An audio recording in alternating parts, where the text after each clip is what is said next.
This is an important day, and we have 90 minutes to get a lot of things included in the program. So I'd like to start off here with just a brief introduction of myself and Abdullah, who is right here on screen with me as well.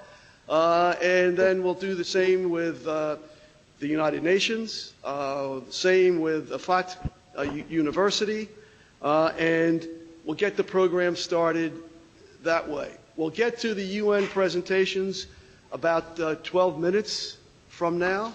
There are a couple things that we're going to want to do in the beginning to set up the stage for all of that happening today. But for a quick introduction, most of you know me, but those that are new or forgot my name, my name is Wayne Jacoby. I'm the director of GEM. GEM is the acronym, GEM, for the NGO called Global Education Motivators. We've been an active educational NGO with the United Nations for about 30 years, doing a lot of different things, and I've been a global educator for more than that. And I just wanted to say at the opening today that nothing has pleased me more in the 30-some years that I've been doing this than the creation of the Sustainable Development Goals. They are something that young people can really get a hold of and believe in and see that with their participation to help achieve them, you really have a very good shot at making a better world tomorrow. So in that light, we're at GEM spending the bulk of our time doing programs related to awareness and action towards the achievement of the Sustainable Development Goals, and we plan on doing that for the next 15 years. This program especially is important to us. This is an official event sanctioned by the United Nations Academic Impact Initiative. This came from them, and it put Afat University in connection with Chestnut Hill College, and we're looking to use this, what we are doing now, as an example for others that are part of the 1,300 plus colleges and universities that are a member of UNAI to see what they can do through communication and collaboration related to the Sustainable Development Goals and working across cultures to help be part of the solution for achieving these goals. I'd like to introduce, before we went any further, Abdullah El Sultan, who is the director of GEM Middle East and Arab Perspective programs here at Global Education Motivators, to say a few words, and then I'll go right to the United Nations and then to Afat University. Abdul? Hi, good morning, good afternoon, good evening. I'm not going to take more than 1 minute because Wayne told me that before we started, and he just mentioned like a couple words. I just want to thank everybody's here, including Wayne, of course, Chestnut Hill College, Afat University, and United Nations. Really, really proud of seeing people from like young generation from my country. They're participating in something like this. They're showing their perspective. As I said that it was in December last year, the first conference we had with Afat University, I always believe, and I still believe, in communication will decrease discrimination around the world. So when we communicate, I believe even if we don't reach the goals, we will reach the meaning of these goals, which is having a peaceful world and a better future for everybody. So I just want to say thank you all, and I'll be here around if anything needed. Thank you. And while we have the floor here at GEM at Chestnut Hill College, I thought I should take a second to invite one of the students here, one of the youth that's involved in the program, to come up and say hello to the United Nations and to their peers in Jeddah, Saudi Arabia. So I'd like you to meet Cynthia Brain. everyone. I'm Cynthia Brain, and I go to Chestnut Hill College. I'm a psych major. And I remember when we first talked that a lot of the people on the FAT University side are psych majors, so I'm excited to meet you all. I'm actually going to be in the Global Solutions Lab that GEM has set up, and I know some people from FAT are also going to be there, so I'm excited to meet them. Yeah, I just wanted to say hi, and I'm really excited to see how this whole thing turns out. And I hope to meet you all soon.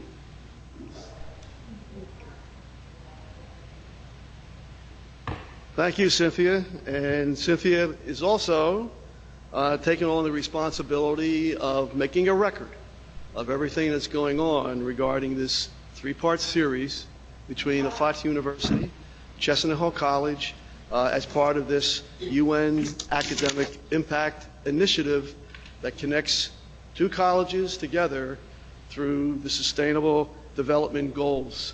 I'd like to just jump to the United Nations now for a moment and just introduce to the audience here and the audience in Jeddah the two presenters from the United Nations that we have here today, and then we'll visit with Afat University for a moment, and then we will get underway. It'll come back to me then, and I'll introduce the actual program for today, and we'll get started with a few words from Jeffrey Sachs in a few minutes. But first, the two people from the United Nations that are part of this. One is Dr. Friedrich Soltau. He is a Sustainable Development Officer in the United Nations Department of Economic and Social Affairs. For the past 10 years, he has worked on a range of issues at the intersection of climate change, energy, and sustainable development. He was a lead analyst for sustainable development governance issues in the Rio Plus 20 conference secretariat. Most recently, he was a member of the core team that supported the UN General Assembly Open Working Group on the Sustainable Development Goals. So we'll be hearing a lot from Dr. Soltau in a few minutes. Sitting with him to his right is Dr. Patience Stevens, who is currently the Special Advisor on Education at the United Nations Entity for Gender Equality and the Empowerment of Women, which is commonly known as UN Women. And that would really strike a special message with students here as well as at Afat University. Dr. Stevens has extensive experience managing and supporting several large World Bank financed education sector projects at the country level. She has over 25 years of international development experience at the World Bank and also at the United Nations. So we are going to be in good hands with our two speakers from the United Nations today. So I'd like to jump from here to Afat University. I know someone at Afat University wants to give a greeting to our speakers at the UN and their peers and friends here at Chestnut Hill College in Philadelphia. So I'll turn it over to Afat University for a minute. Okay, hello everybody from Afat University. My name is Lisa Tsupe and I am the Executive Director of International Affairs at the university. We're also very pleased and very proud to be part of this initiative. Afat is always striving to give our students a global insight to the world. We want them to be global citizens. We want them to go out and be active in the world. And so it's very dear to our mission and vision to have these kind of interactions between universities, between our students, and we are fully supportive of all of the new Sustainable Development Goals of the United Nations. When we first heard about the UNAI, we were immediately signed up for it, and we're very glad now that something concrete is coming out of it. We're also very pleased that some of our students are going to go to the lab in the summer, and I'm sure that's going to be a wonderful experience, and we're all very excited to hear about how their experience is and that they can come back and share what they have learned there. So We have a small group of students here. It's a bit difficult to get a larger audience because actually our weekend has started. It's, but it's late in the evening. It's like your equivalent of a Friday night here. So you can see how motivated our students are that actually came. Okay. Well, thank you, Lisa, very much. That helps our two speakers at the United Nations, and it resonates very well here as it's not easy to organize something for a connection 7,000 plus miles away and do it with the time differences that are there, and then when you bring in all the issues you have to deal with at the college level related to classes and various obligations that people have, there is major interest here to do this, and I'll be addressing it a little bit related to the Global Solutions Lab a little bit later on in the program itself. But I was a classroom teacher at the high school level for more than 30 years, and I retired 20 years ago from that to do this project that I had started at the high school, to do it full time for the first time. And I was kind of known, I think, at the high school for not doing a whole lot with the use of film, video, at that particular time, but did things in a little different way. But I wanted to start us off today with a short video, a 10-minute video, because when I found it to be just perfect for where we are.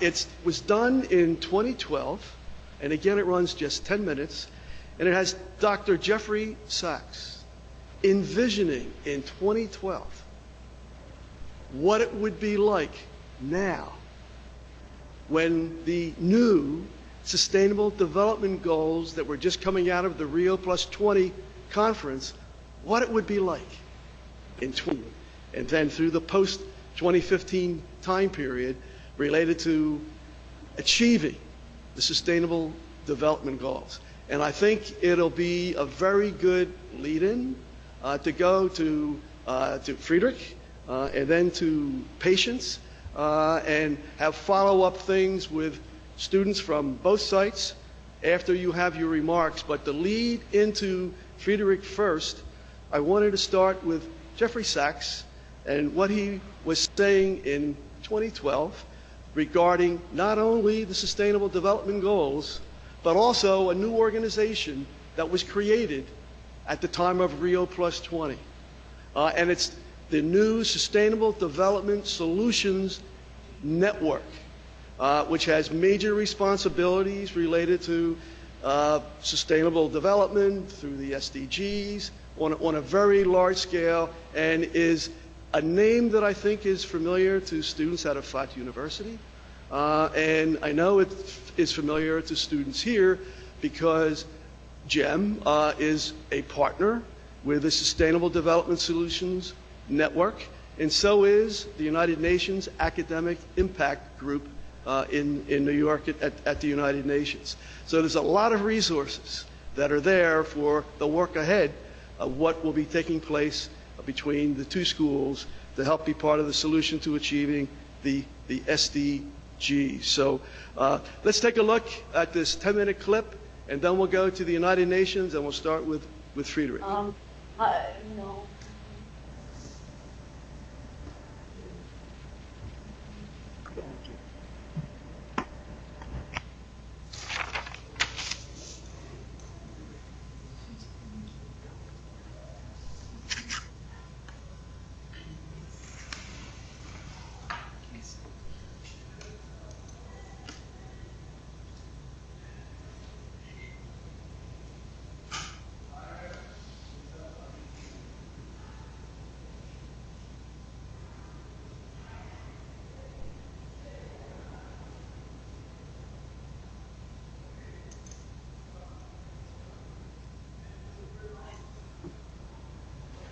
We need goals because they help keep the world together and at least roughly on track, because we argue about so many things. Agreeing on a few things is extremely important.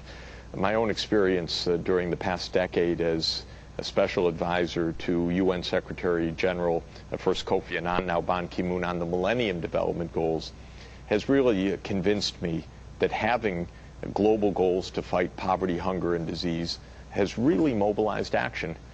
It's opened eyes. It's alerted people to issues that they might not have thought about. It's energized people. It said, oh, we can fight poverty. And not only can we do it and should do it, but there's some very practical things to do. It's reoriented governments. It's helped development agencies such as CEDA or USAID or the World Bank or DFID and others also be better partners, more effective partners with low-income countries, with governments, and with civil society. So I'm a big fan of such goals, and I think the time is absolutely right for goals on sustainable development. We had, for example, Agenda 21 in the Rio conference in 1992, but Agenda 21 is hundreds of pages. It's a technical manual that only the technicians and the specialists ever knew about, whereas the broad public society did not get engaged, did not say, this is for us, this is what it means. And because of that, I think in part, the three big treaties that were agreed in 1992 in Rio on climate change, on desertification, on biological diversity, never had the broad public support behind them that energized a generation to say, these are our objectives. This is what we need to do on sustainable development. We should have done it 20 years ago. We need to do it now.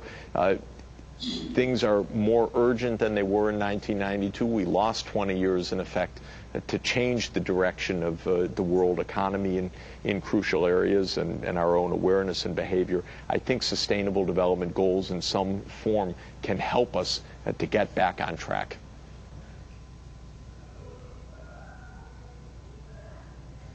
Science, of course, is fundamental to our needs and success right now. And science is doing at least three things. Science is telling us what the risks are. So it is absolutely uncovering and reading the Earth's history to say we are in dangerous territory. Whenever the carbon concentration has been at the level it is today, the sea level has been several meters higher than it is today. That is the work of brilliant science pieced together through many kinds of evidence to read the planetary history. Science is showing how our ecosystems function and how Earth processes work. So this is a second dimension. What are the dynamics at play right now? And of course, climate modeling, ecosystem modeling, human physical interaction system modeling is absolutely fundamental. Much of this science is quite new. It's hard. It's thrilling, the kinds of breakthroughs that are being made. The third area of science is as a foundation for the technological choices that we have. And here I would say engineers, in my view, and defined broadly, have a completely central, fundamental role to play in helping us get this right. So in the Sustainable Development Solutions Network, there will be scientists, but there will be lots of engineers. Engineers on energy systems, engineers on hydrology and water management, engineers on transport technologies, engineers in their role as agronomists, how to grow food, engineers in public health, because public health is a kind of engineering field. We call it it is a medical field, but it is applying systematic scientific knowledge to population scale solutions. And so in this sense, this is a third role of science, but I'd call it science and technology, and I'd call it scientists and engineers to help us on solutions and a broader range of solutions than we have had up until now. I think that one of the things I want the Sustainable Development Solutions Network to do is to help champion pre-commercial technologies, at least to get them tested, to see what can work, to get cities to say, yeah, we'll try smart grid. It's not exactly known yet, but we want to be pioneers in this area, or we want to be pioneers in self-driving vehicles, or we want to be pioneers in all renewable energy systems and so forth. And I'm finding that a lot of places in the world, the mayors, for example, or the regional development leaders are coming to me saying, we want to be part of this network and we want to try some of these things early on. That's extremely exciting.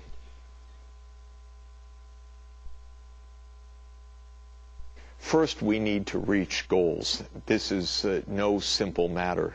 The Millennium Development Goals sprang really in a way out of the pen of Kofi Annan. He delivered them to the world. Of course, he had teams, advisors, the conferences of the 1990s, but in the Millennium Declaration, he put forward certain propositions. The world adopted them. Then they were informed later on, oh, within that big declaration, you adopted 8 goals. Those are the Millennium Development Goals. Here they are. This time we're saying, no, it's not going to be sprung that way. It's going to be the result of deliberation. And we're living in a world of high distrust right now. Poor countries in many cases feel this environment, well, we know we're getting hurt, but this is a trick to close the door by the rich countries who have polluted the world and now telling us there's no space for growth. And so that level of distrust means that even a term which one would have thought would be pretty anodyne, like green economy, became a big cause of controversy in the lead up and at Rio Plus 20. So in this sense, reaching goals is the first difficulty. I've suggested 4 basic pillars, one on ending extreme poverty, the second on social inclusion. That means an economy that works for all and a society that works for all. Third, environmental sustainability. And fourth, good governance for sustainable development. The commitment of governance, not only of government, but of corporations and of universities and of other organizations to be responsible, deliberative, transparent, open, accountable for sustainable development. I hope the world can agree on some rather basic formulation like that, and then put it back to the governments and say, okay, here's some general propositions. What are your plans, your goals within this global context? Now, we have a lot of space to close in order to reach even that. There's another problem, though. Suppose that we reach agreement on the goals, then we have yes, another hill to climb. How do we meet them? And the Sustainable Development Solutions Network aims to be a new, cutting-edge global networking, partly online, partly face-to-face, that will empower local and regional and national problem solving with the best science, the best technology, and access to decision makers, experience, demonstrations, and other places of the world, basically with the idea of ratcheting up by an order of magnitude the intensity and quality of problem solving around these issues. And not just for the next year or two, but I really mean for the next generation. So this project of Ban Ki-moon, it's under his auspices, is to help get that global problem solving started.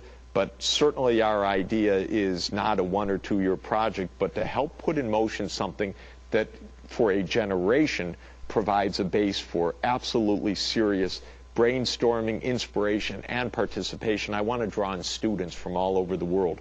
I want young people to say, these are our goals. We know what to do. We're part of Engineers Without Borders. We're studying sustainable development. I'm a young sustainable engineering student and so forth, so that this becomes a worldwide effort.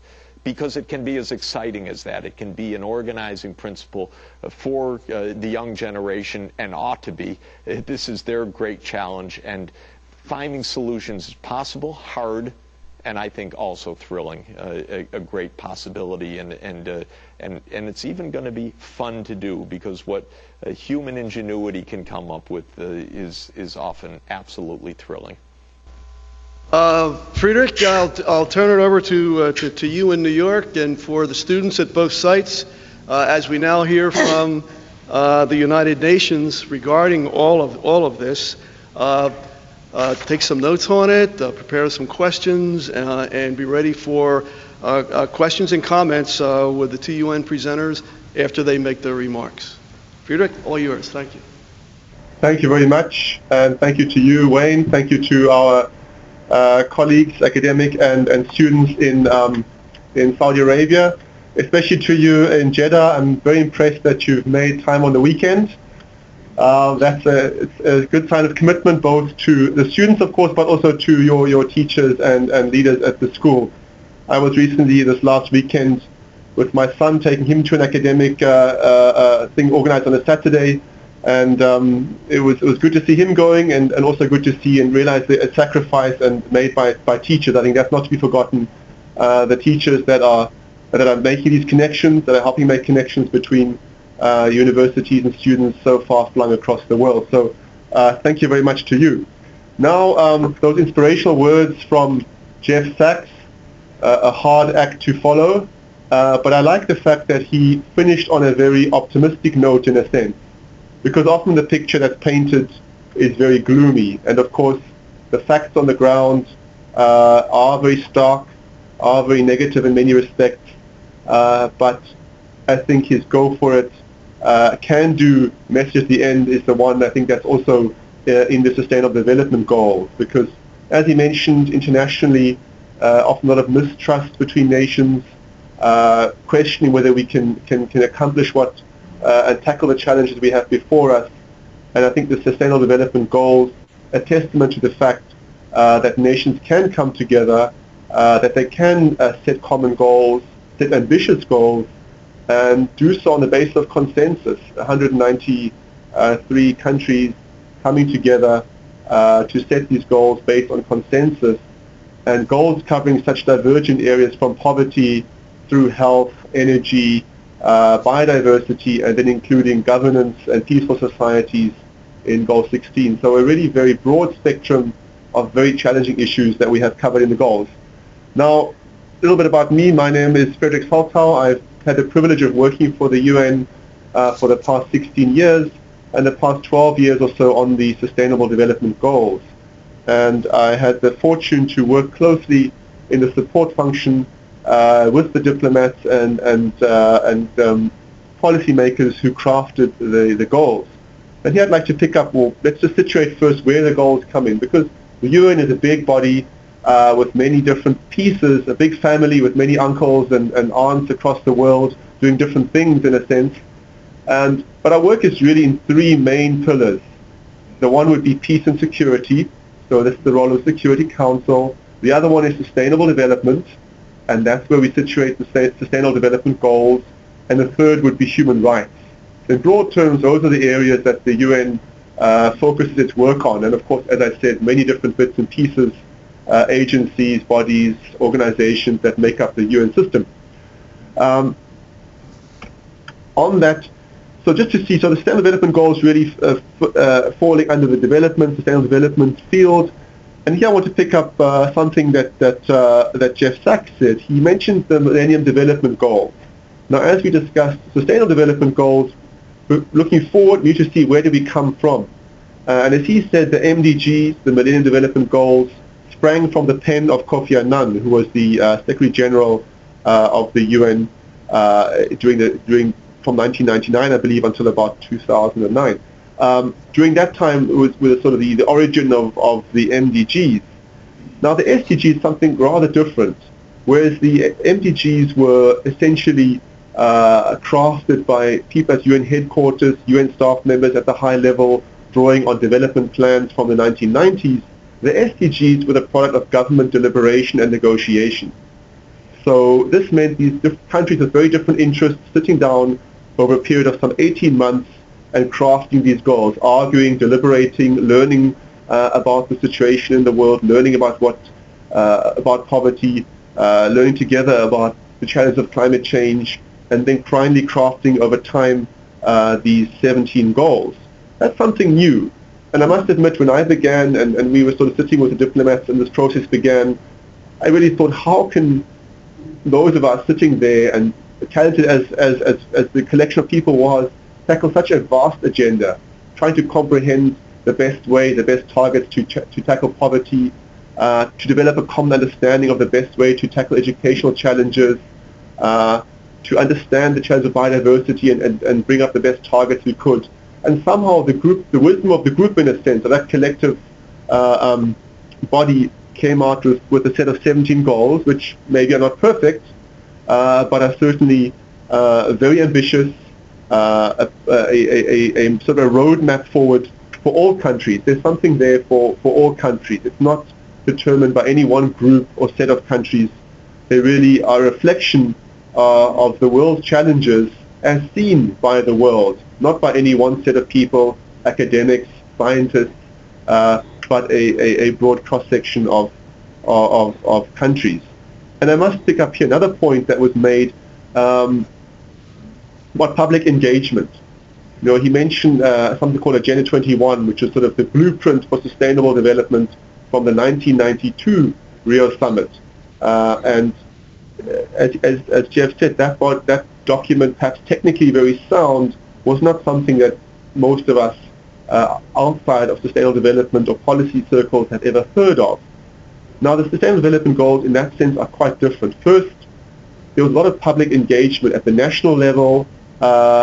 You know, the UN system went out to hear from people by an online survey and other methods. What do people consider to be their priorities?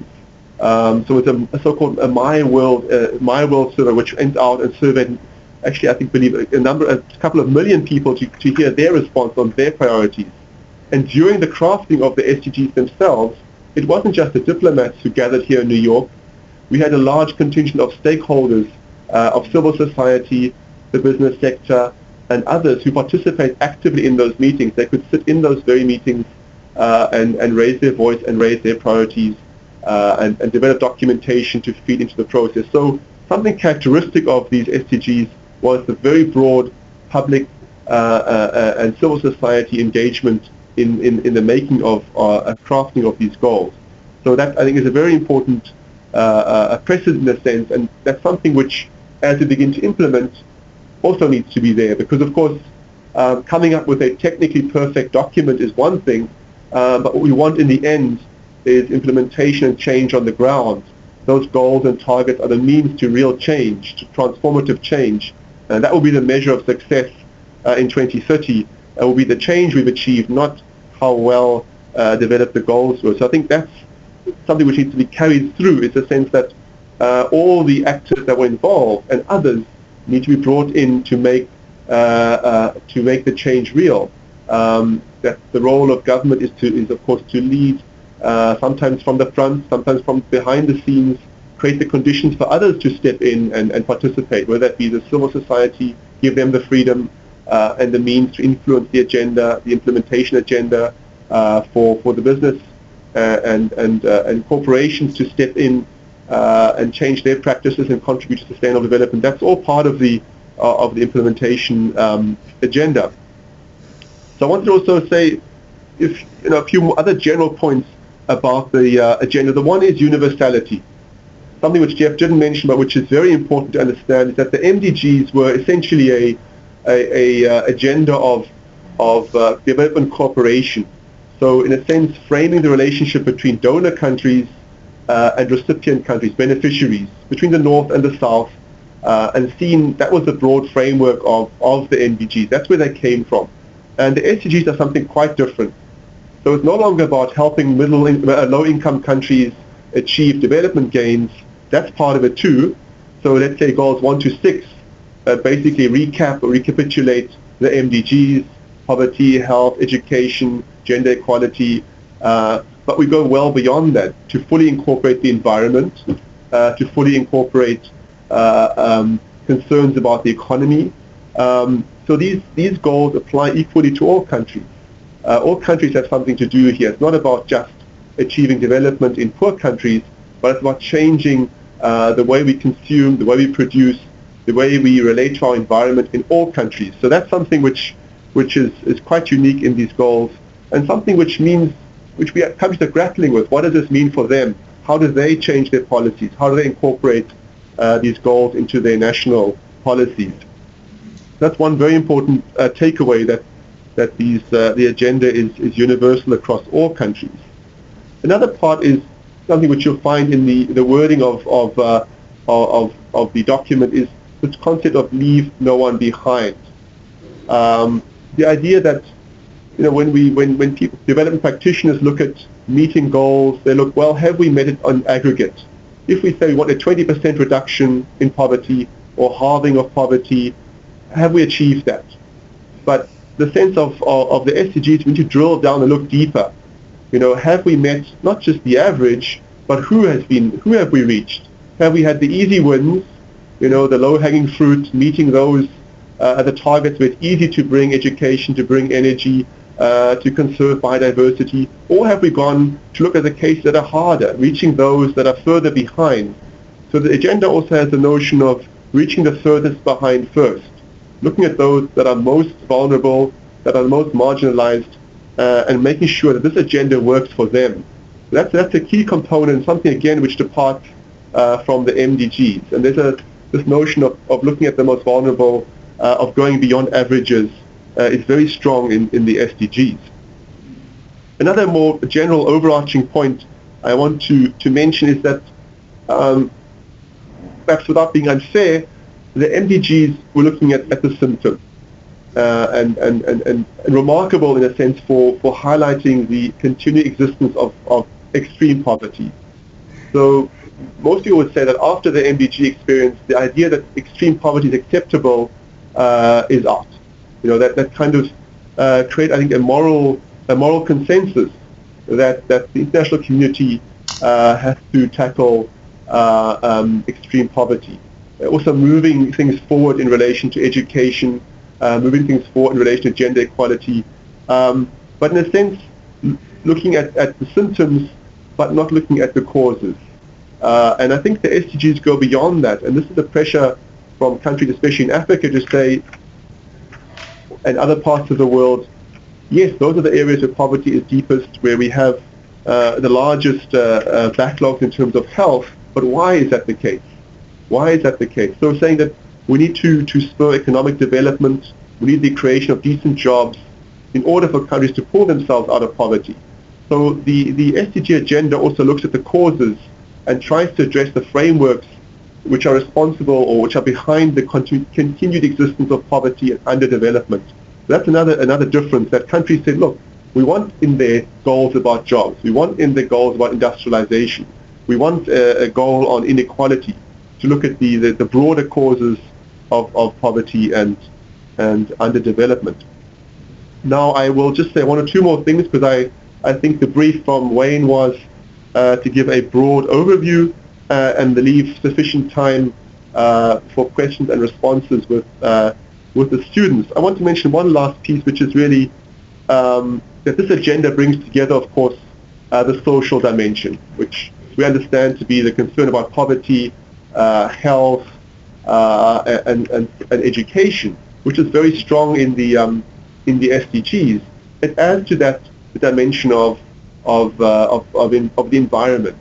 So the MDGs dealing with the environment rather fleetingly in one goal, MDG 7, whereas in the SDGs we really go deeper, pick up biodiversity, climate change, and have a much broader coverage of the environmental dimension.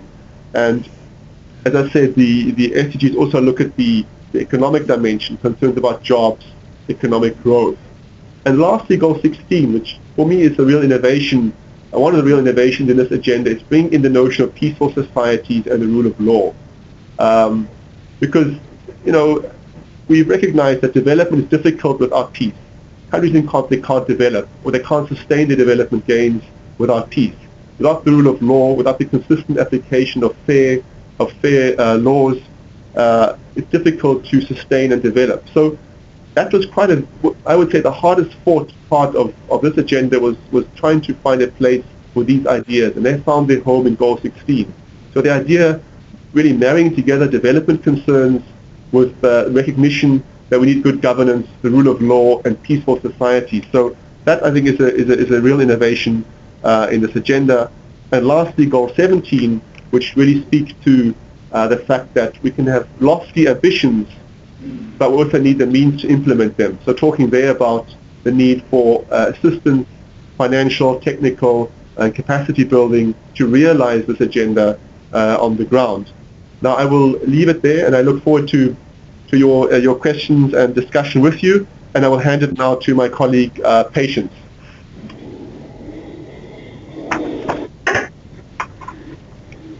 Thank you. Wayne, shall I go straight ahead? Yes, do. Okay. All right.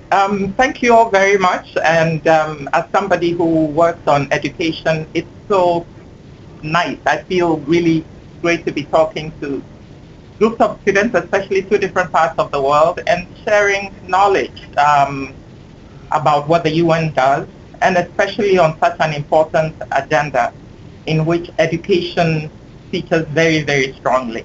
Maybe not as strongly as I personally would want it, but it certainly features very, very strongly. So thanks so much for this opportunity. My background, I think, has been touched upon. I'm the Special Advisor on Education at UN Women. Before that, I was the head of the section at UN Women that works on intergovernmental affairs.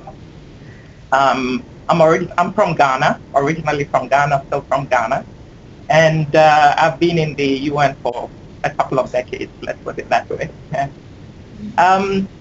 Let me turn to this topic. As I said, I used to work with Intergovernmental Support Division. So I'm quite aware of how the UN works on its intergovernmental side. And I'm also aware of how the UN works on its programmatic side, the UN system. And it's important to understand the UN in these two major areas, the intergovernmental work, which is what has led to this groundbreaking agenda that we have before us to guide our development for the next 15 years. The intergovernmental process involves all the 193 member states coming together with a lot of support from other outside players and adopting resolutions, decisions that guide future development processes in various areas. The operational side seeks to get these things done. I don't want to forget member states in the middle of that, because member states really are the ones who hold the key to changing things on the ground level. So as I look at the 2030 agenda, often in my mind, I'm looking at, this is fantastic. This is an agreement that has been reached with member states, and indeed it is new in the sense that it reflects consensus. It's been inclusive, it's very broad, and the 17 Sustainable Development Goals cover a gamut of issues. Not in great detail, because there are also thematic areas in which there are intergovernmental agreements. For example, in the area of gender equality, we have the Beijing Platform for Action, which is 20 years old, and which has great detail on how we do some of these things. But the SDGs certainly have that breadth, which is a breath of fresh air, which we didn't have with the MDG. I want to talk for a moment about what the topic is, or the topic that we were given, which is moving to action, right? I think that's what Wayne said, from awareness to action. So now we know about the goals. We know about the targets. We have 17 goals, 169 targets, and I believe 230 indicators. That's a lot. How do we move to action? And in this area, I want to focus on the gender equality and a bit on the education goals. I work on education, but I'm in UN Women, so the two for me come together very closely. And this is where sometimes there's a trade-off between specificity and inclusiveness, because if you put technical experts alone around the table, they may come up with something sort of very different from what we have, especially in terms of the targets and the indicators. But when you have member states and all the players who are going to be responsible for this action around the table, there have to be some trade-off. And so I looked at one of the indicators which are going to guide how we monitor our progress, were adopted just last month. I went through them. As a demographer, my background is demography. I'm a demographer, so a bit of statistical training there. And I looked at the indicators and I said, I'm not too sure that these are necessarily going to get us where we want to get. And in that respect, I think while we have adopted these indicators as global indicators, member states also have agreed, the agency, the Statistical Commission has also agreed or recognized that some of these indicators may need to be revised, reviewed. Is that correct? Yes, especially as we go into the national, regional, and subnational level implementation. But for the gender equality area in particular, there's actually a very interesting article which I would guide you to on the UN Women's website, very nicely written by one of our colleagues, Jeanette Aspona. I can send that information through Wayne. It's right there on our website, unwomen.org, and it says Experts Take SDG Monitoring. It's by Jeanette Aspona, and it kind of talks about this as a journey. We now have an indication of where we're going. She talks about having a nice, well-lit dashboard. The only problem we have in the area of gender equality she talks about is that for a number of the indicators, we don't even have the starting point, the data with which to begin to monitor where we're going. I like that article, but I wanted to take it a little further with you today. That when I look at some of the indicators, and I'm mentioning this because I want to finish my talk by charging you in academia and as citizens to push to be involved in the national, subnational processes to ensure that the SDG implementation actually yields what we want them to yield. When I look at the indicators currently, let's take gender equality. And one of the goals, or goal one, I'm going to refer to it in a minute. For gender equality, the goal, the first goal is by 2030, ensure that all, sorry, that's not, that's education. Let me go to 5. You have to know your numbers here.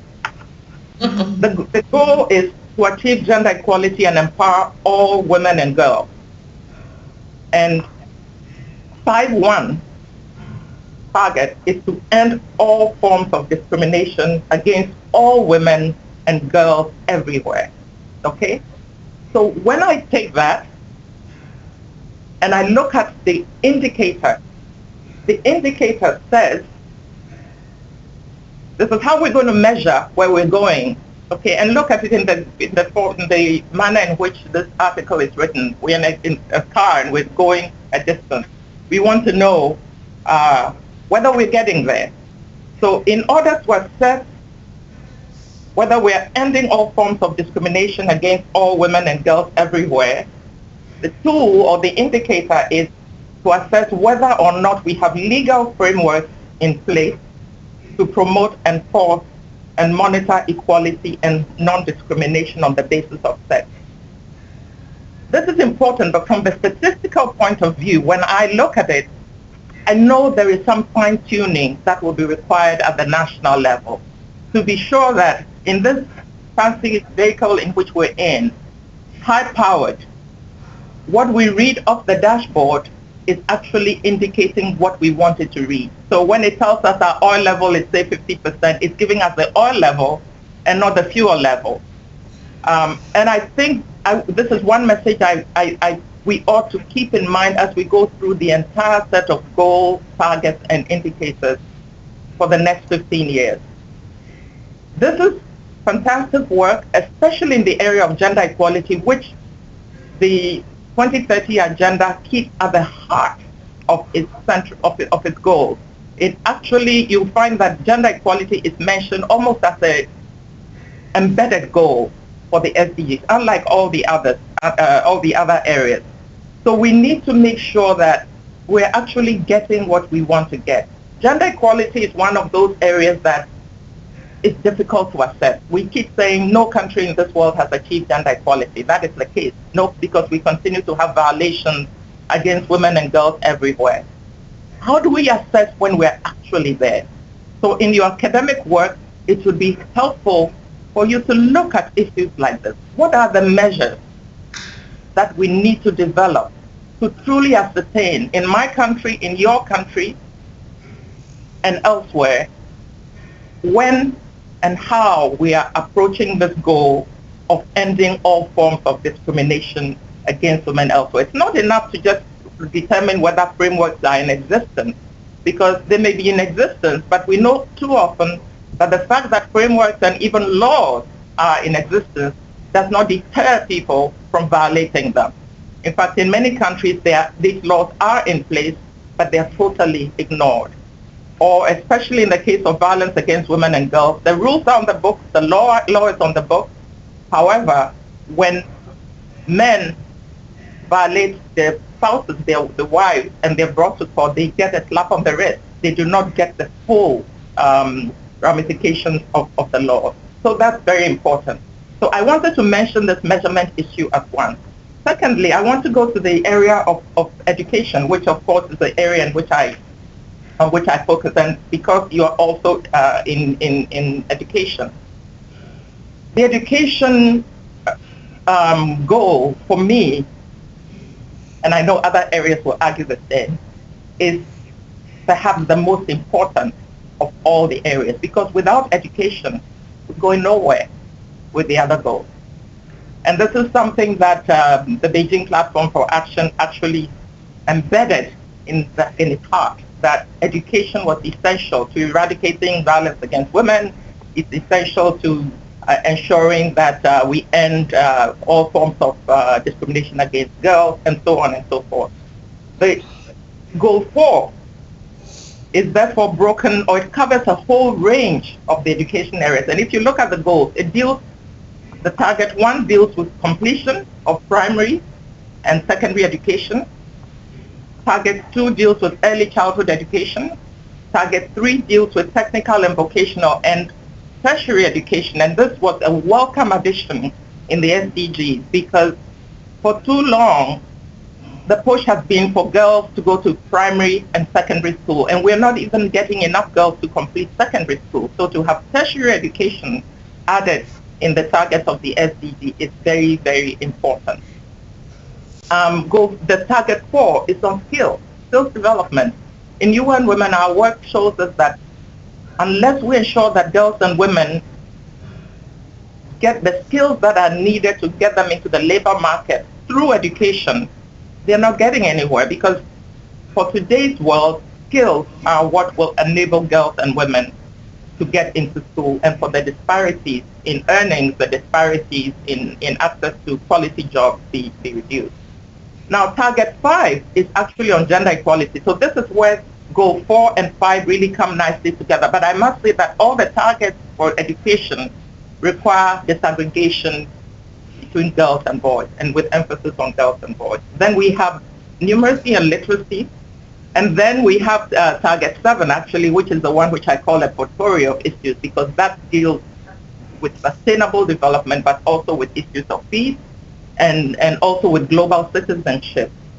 And then we have the means of implementation, which require that we get enough teachers. We also have scholarships available, and we make sure that our education facilities are upgraded and are accessible to persons with disabilities and those in vulnerable situations. So that's the scope of the targets in education. And I'm not going to talk about the indicators for education. But again, when you look at them, I want you to ask yourself, this is an education exercise, okay? So I want you to ask yourself, does the indicator really allow us to assess where we want to go? For me, as a statistician demographer, it is an important issue that I think must be at the top of the work that we do here at UN headquarters over the next 15 years. And through the work on the MDGs, there was some continuous addition to indicators and fine-tuning along the way. I'm expecting that this is going to happen with the SDGs as well. But this is where I want to end so that we can have a conversation on the issues. And I end with the point that the SDGs are a welcome, comprehensive framework for our development agenda for the next 15 years. There's been nothing like it.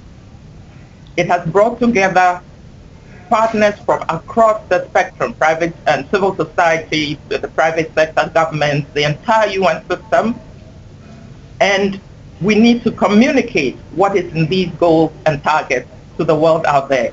But, and that's important, we need to keep our eyes on the prize that we set for ourselves. If we want to eliminate discrimination against women and girls by 2030, let's be sure that at each mark along the way, we check back and make sure that what we're seeing or what we're measuring ties or aligns with what it is we had our mind on when we left our point of origin.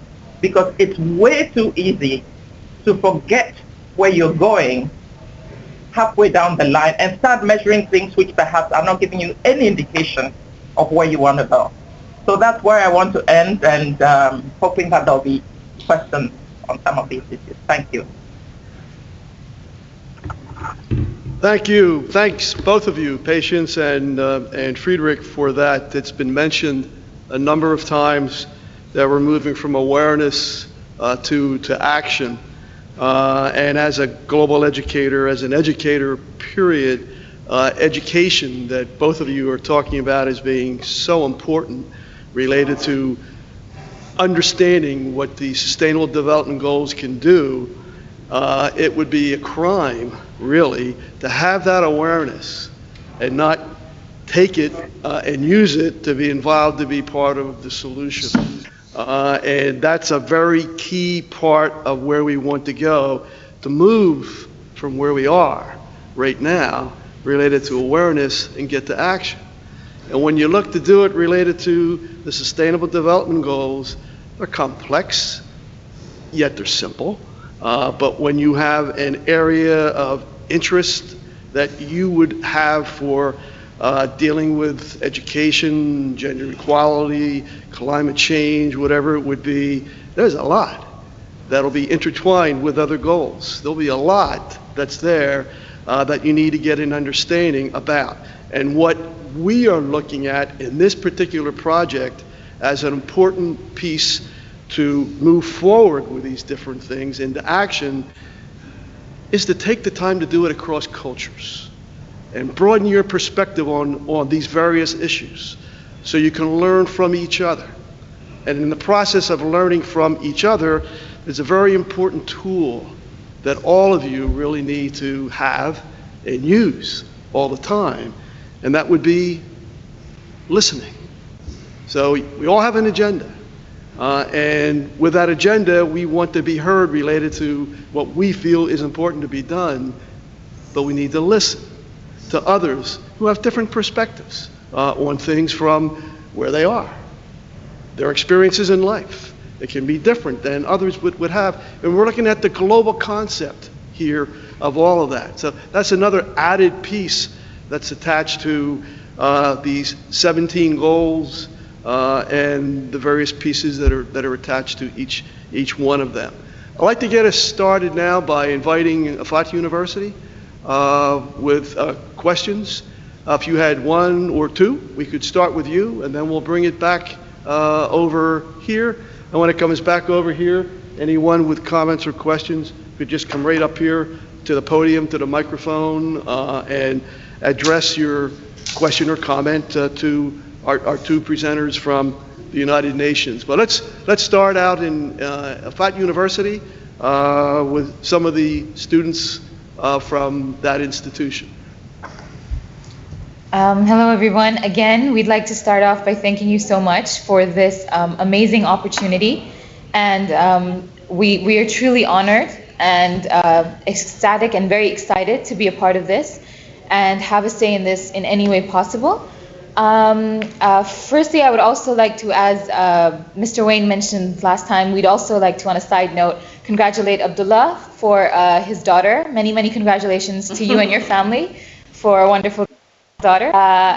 Moving on, we completely, that was very inspirational, and we thank you so much, Mr. Friedrich and Ms. Patience, for what you shared with us. And I don't have any questions, but I do have a comment, if I may, about how what you aim to do already seems to be in plan. I don't know if some of you remember this, but I mentioned this small little incident the last time as well, and I'm going to mention it again, how already the SDGs or the topic of the SDGs and awareness on this is already into play.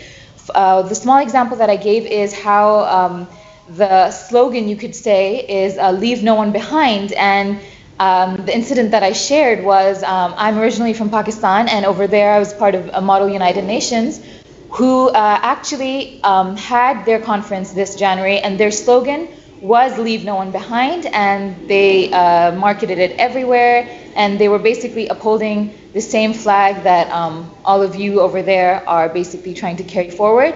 We're trying to have the same theme and everything. Here as well, we're doing our best. In a few weeks, we're going to hold a event related to the SDGs. It will be an open session for all university students for conveying to them what we learned here with you, and sharing it with them and telling them more about it, what we learned with you, what we learned ourselves related to the 17 development goals and how they're different and everything. We will hopefully have some speakers as well to honor the occasion. And I would just like to say I'm very, very excited, and I'm very happy to see that there's already so much motion and positive work being done in this place, in randomest corners of the world, everywhere. From Pakistan to Jeddah, it's happening, it's starting, and we're really excited for being a part of this. Thank you.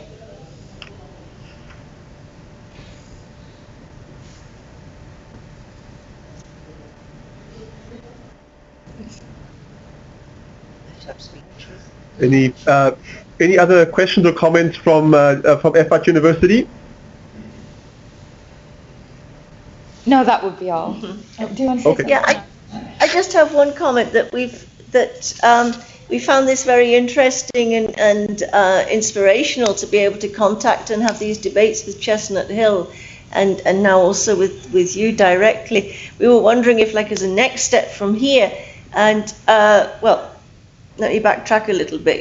You've been telling us about how the goals were developed, sort of United Nations, but how it was like a top-down led thing. But it's also important, and education is a key part of it, to come from the bottom up. And I think one of the ways to make things happen is to interact. The face-to-face, the personal interaction with the other is how things move forward, particularly in terms of peace and all of the goals that you were mentioning there. So would it be possible for us to expand these conferences? We have effort in the Middle East, we have Chestnut Hill in the United States, to add in other universities from other continents so that the students can interact on a global network.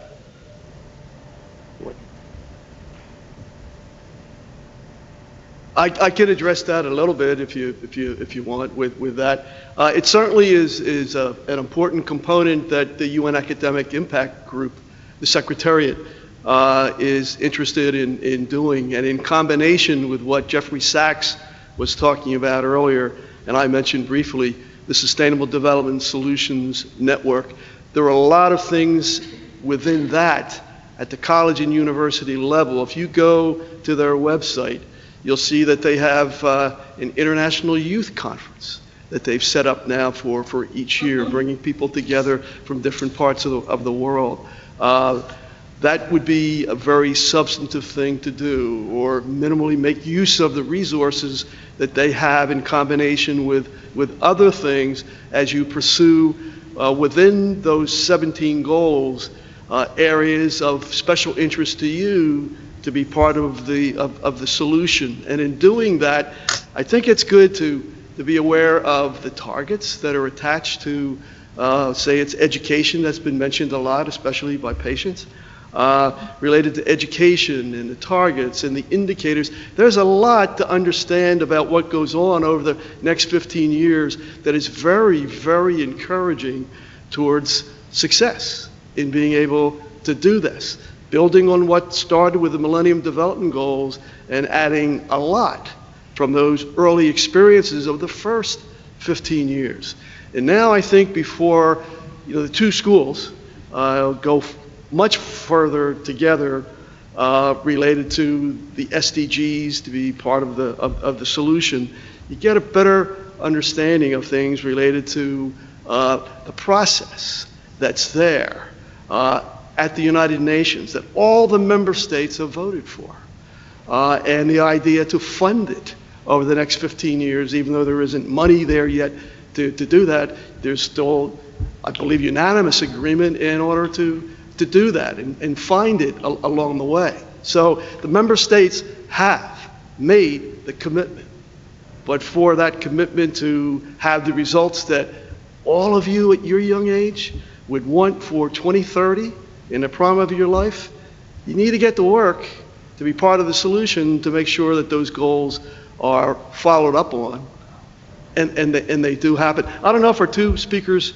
at the UN could say something more related to the targets and indicators, maybe related to education or energy or something like that, as to how over the next 15 years that works related to, say, the work that they would be doing. And then we want to come back here and talk about the new social media applications. Abdullah is going to talk about that. And we want to talk about the Global Solutions Lab that starts in June as well. And we have about 20 minutes in order to do that. So if I could just put it back to the UN presenters to maybe say something more related to the goals and the relationship to the targets and the indicators and how that process, at least in general, works.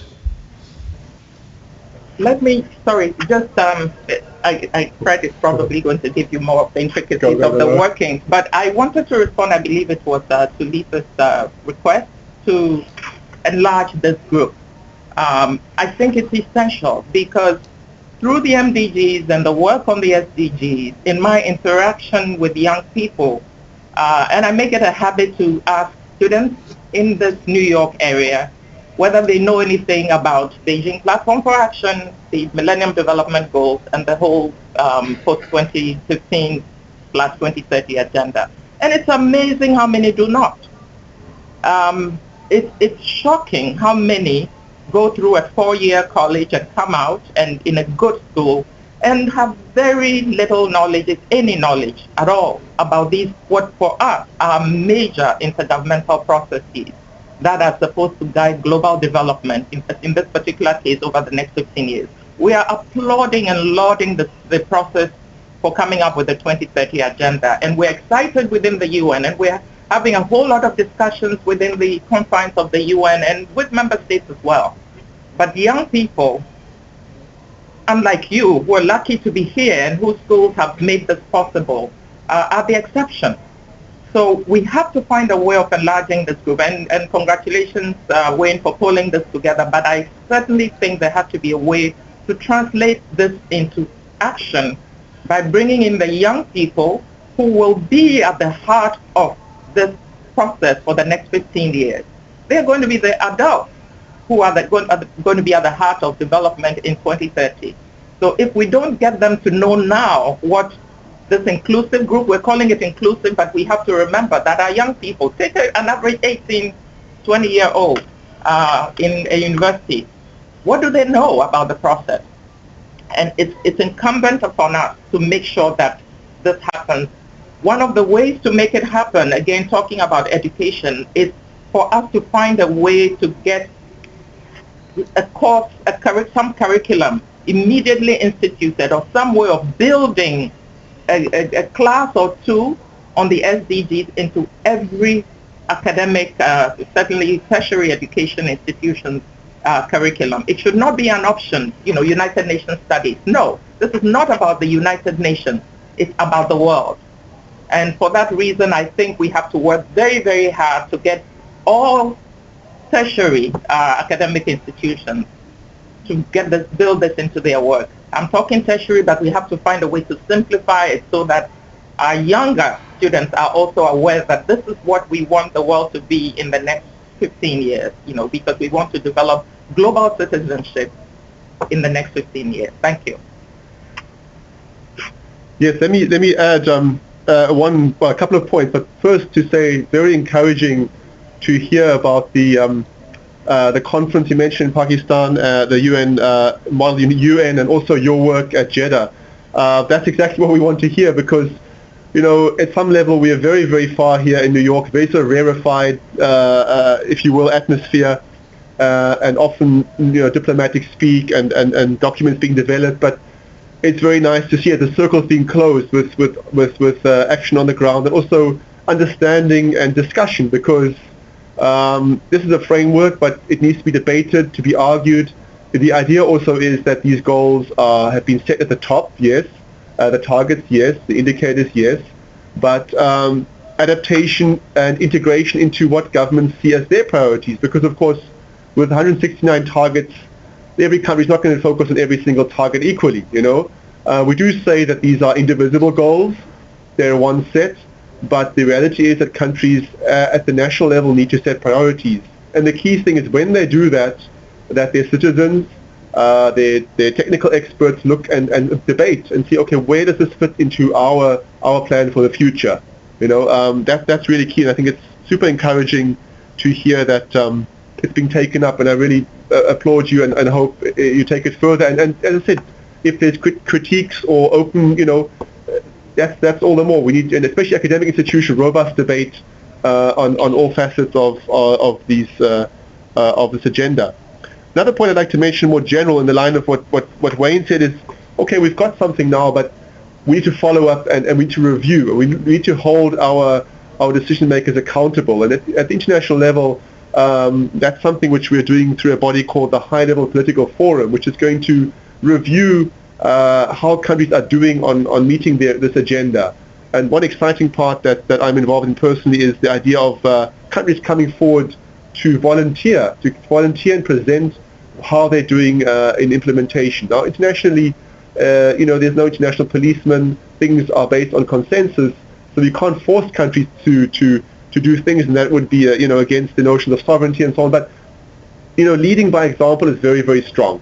There's nothing that countries dislike more internationally than being the pariah or being the one that's lagging behind. So what we have here is through a voluntary process of presentation of progress the countries are making, they're pulling the others along. No one wants to be left behind, be the one that's lagging. So there's this idea of positive examples and countries coming forward to show what they're doing and hopefully encouraging positive action on the part of other countries. But to make the important point, and this links to Patience's discussion of indicators, we need to measure. We need to measure and follow up and see how we're doing, and if necessary, make course corrections to achieve the broader goals. Another general point, and picking up something said by Jeff Sachs, is about science. The importance of science in this agenda to understand the challenges, to develop better responses, and then also to help us develop technologies that will meet our needs. Because let's say something like climate change, the latest report from the Intergovernmental Panel on Climate Change, which assesses the best climate science, says if we want to meet the 2-degree target, we have a lot of technologies that we're not using sufficiently. So making a big switch from fossil fuels to renewable energy, we can do that. Those renewable energy technologies are available. But to meet the very stringent targets we need to prevent sort of planetary climate going haywire, there are technologies which we haven't invented yet. So we need cutting-edge science, not just the deployment of existing technologies, the changing of social systems, the changing of behavior, what we assume is excessive consumption and so on. We also need new technologies. So the importance of science for this agenda is unquestioned. And lastly, maybe on energy, which Wayne mentioned, I think this is, of course, central to so many parts of this agenda. One of the critiques of the MDGs was we didn't have energy there because, for hospitals, they need energy to cool and maintain machinery and for vaccines and so on. Schools need lighting. Children to study at night need lighting. So throughout even the very basic services we want to provide, we need energy provision. So the importance of energy for sustainable development is there in Goal 7. Of course, also energy from the sources that don't pollute the environment. So the emphasis there on really boosting renewable energy, taking advantage of the technologies we have, and also efficiency. We waste a lot of technology, and I think when Patience mentioned the car with the dashboard, and she mentioned the oil level. I was hoping she'd say it's an electric car because, you know, vehicles are a major source of pollution. You know, about 10% in the US is carbon emissions are from vehicles, and you know, we need to make that switch to more public transport where we can. But of course, our cities are built the way they're built. I mean, I don't know what Jeddah looks like, but you know, many parts of the US and from South Africa are based on highways. You know? So, don't forget that here in Saudi Arabia, we're dependent upon fossil fuel to generate the income to implement the rest of the sustainable goals. That's right. But you see, that's absolutely right. But in the long term, I mean, that's where the transformative element comes, because of course, we should be using the wealth of today, which may come from fossil fuels, from mining, whatever it is, to generate economic possibilities of the future. So I think for Saudi Arabia, of course, for a long time, it will probably be the basis of prosperity. But in the very long term, you know, or even the medium term, the switch needs to be made to other elements of economic prosperity, whether it be education, you know, services, and transforming economies away from a reliance on fossil fuels. Yes, of course. But so energy, of course, as I said, super important, but a lot of progress can be made. But I would say the biggest barrier very often is making change in our social systems, in our behaviors. You know, in the US, let's say consumption levels here are very different. You know, what you throw away, what you keep, the size of your house. If you go to Europe or even South Africa, where I'm from, it's very different. So, you know, if we all emulate the American way of life, as successful as it is in many ways, the planet is doomed. You know, the size of the house, having 2 cars, driving many miles in a large SUV. If every single African who also desires to have a prosperous life copies that, every person in India copies that, you know, we're doomed. So the agenda at the root really is about change, not just with technologies, but also in our mindset. And this for me is one of the most important parts. The takeaway for me from my work in sustainable development is our mindset and our attitude to our lives and what we think is the good life. You know, if it's only about material consumption, if we can't value a higher value for education, for cooperation across cultures, I think we need to boost those and find a way to maybe do less with less material. But that's a personal view. Now over to you, Wayne. I see you standing up, and thank you for the chance to come back with some comments. Yes, you're leading me right to the Global Solutions Lab piece I wanted to bring up. As you know, Friedrich, you've been in it a number of times. We run an 8-day substantive lab here on campus. It is the participants are mostly college and university people, but we've had some teachers that were in it. We've had a couple people in their 50s and 60s in it, but the average age is certainly around the mid-20s for what we do. And we've made the commitment here to spend the next 15 years at the lab working towards the achievement of the global solution goals, global development goals. And in that process, we're looking to add this year things that would show the participants related to how they can show success related to a goal or the interconnection of several goals together by working through targets and indicators. And I think we're going to get a lot of the support that we need for that from the Sustainable Development Goals, the network, the Solutions Network. But related to that, over the next 15 years, that can be a real good indicator for participants to see results, you know, from what they did, say, in the lab in 2016, and then in 2020, they go back and look and see where the world is related to those goals, when in 2016 they were part of it. I needed to mention before we ran out of time, especially because we have students here that are veterans from the Global Solutions Lab. We have some that are coming from Saudi Arabia for this year. And we have several new ones that are going to be joining the lab this year. To mention about that lab, so that you really understand what it is when you come to it. You're giving up 8 days of your life, pretty much, in order to do two main things related to the Sustainable Development Goals. You're going to be experiencing the real world from people like Patience and Friedrich related to what they've been doing on site in different parts of the world, related to the issues. You're going to get real world perspectives, and we do that. It takes 2 days of the lab to do that. And we have at least 4 video conferencing connections at the UN. And the first one that we're going to have this year will be entirely on the Sustainable Development Goals. And then the other ones will be specific in areas that will help support what the participants will be doing when they are in the lab.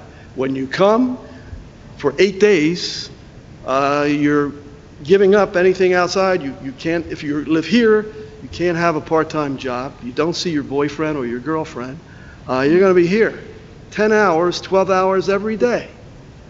And you're going to be learning 2 things. One, the real world perspectives in the first couple of days, and you're going to be learning design, science, problem solving strategies, how you can take these different steps and come close to scientifically proving that through taking these steps, you can end slums in a community in India or something, or so many different things.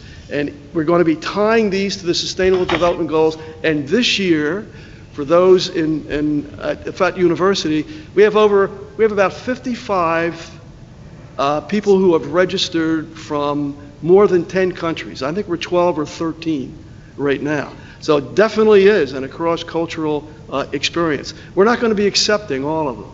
We'll probably end up with 30 or 35. And there are criteria. We sent messages out to 2 last week who did not have a good command of English, and you have to have that as one of the criteria, because everything that we will be doing is in English at this particular stage. But like when Lisa's students come from FAT University here, they will eventually decide themselves, what team to be in. We wouldn't want them to come and be a team by themselves where they're all coming from the same basic background. But they would be in with students from Africa, Pakistan's coming, Cambodia's coming, and South America has countries coming. There's at least, I think, 12, if not 13 right now. And it'll probably settle in around that number with about 30 people, and we'll open it up right in this particular room on Sunday, June 19th it is. But then starting on Monday for the next 7 days, including the weekend, they start at 9 in the morning and they'll go till 9 or 10 o'clock most nights. Some are over early evening. And they will have a lot of experiences together, and they will have a lot of learning that they will get related to this from real experts in the area here and also at the United Nations in that process. So when will they know whether they've been accepted or not? Because there's a lot of logistics that need to be organized from the students and from their families and visa-wise and all of that. So when will that be finalized? I think we have 3 names from FAT University so far. And will it be 3? Can we set things up for like we could have 2 or as many as 6 that we could bring in here and house them in the dorm. Okay, so at the moment we have 3 applications, and they would like to know if they've been, and there's also a couple more who are interested as well. Okay. So, but I think what we need to know is... If anyone at the school is interested in coming, just have them go to the website like the others did and register online, and we'll give you a response back in 48 hours, something like that. 48 the lab, at the lab itself, my component of it here is related to the United Nations and the real world experiences to help. So then we have another person. Mm-hmm. Okay, so are you saying that the 3 who have already applied have been accepted? I think so. Yeah, I haven't Okay. seen that list. I know one has, and I think probably all three. Because one of the big issues is English, and that's not an issue with any of the three. Okay, So I good. think So they so, can- Okay. but anyway, the person who's handling that part is the protege of Buckminster Fuller, who is a major genius from the 20th century in so many areas. And he worked directly with Buckminster Fuller for about 15 years until he died, like in 1983. And he's one of the greatest minds I have ever met in the kind of work that we do here. And we've been doing this together now it's either our 11th or 12th year annually doing this Global Solutions Lab, most of it right here on campus. I also, before we run out of time, Abdullah is sort of waving at me on the side here. He needs to talk for a minute or so regarding the next steps, which will be the social media piece to get students out of Fat University connected with students at Chestnut Hill College. Abdullah? Thank you, Wayne. Thank you for your time. I had many questions for you guys, but I didn't have time, especially for the United Nations. But I just want to say thank you. Thank you for a great speech for both, and I really enjoyed it. I want to talk about the social media really fast. I know we've already run out of time. I just want to say whatever we heard, that the social media and the new generation and how they're involved with technology and how we can take it in our side. We must use social media. We must use all this new technology to reach as many people as we can. I've read statistics says since 2007 until now, it's 3 times the users of internet right now. So what I want to say that we can finish this project with solutions or ideas, doing it online through Google Doc, where we can get our conclusion from FAT University and the conclusion from Chestnut Hill College, and we can make the students or the teams from here and there be connected and you don't need Wayne. So you don't need Wayne to start to make all this conference where you can be connected online. And what a great purpose. There will be the Sustainable Development Goals to make friends and to keep connected to the world. That's all what I want. I just want to thank you again, and it's a pleasure to have you here. Thank you, Thank everybody. you. Thank you. Everybody Thank you. claps. Yeah, since we are really tight on time, and I know especially at the UN, I just wanted to say something related to our 2 speakers and for everyone at both sites here to be aware of about how important it is that Friedrich and Patience would take the time in order to do this. We couldn't do any of this without the support of the UN, and it has always been that way, that UN personnel see the importance of working with young people. Young people are the future, and to give them hope for tomorrow. And I think they'll find a lot of hope related to these new sustainable development goals. And there were a lot of good things that were said today. We'll have this posted on YouTube in a couple of days, so you can go back and look at it for any one particular section that you might want to review again from the comments that came from both speakers at the United Nations. But very few people know of the difficulties that we had at the UN getting this connection today.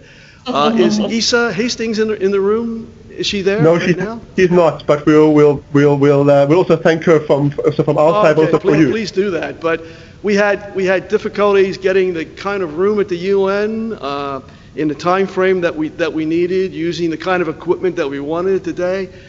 So we were able to do it with the support of Issa Hastings and the group program unit, where they provided this meeting room for it to happen. And Chorus Call, which is the bridge that we use for this, was absolutely phenomenal. They provided software that they created to make it work between a web-based application and the Kodak units that the United Nations uses and both universities are using. We just couldn't use one of those Kodak units at the UN in this time frame today. But with the help of the group program unit, we were still able to make it happen. So we thank everyone for being in it today, from the UN to Afata University to the students here, and it's always onward for the Sustainable Development Goals. Thanks, everybody. Thank you, Wayne. Thank you. Bye. Bye-bye. Bye. Bye-bye.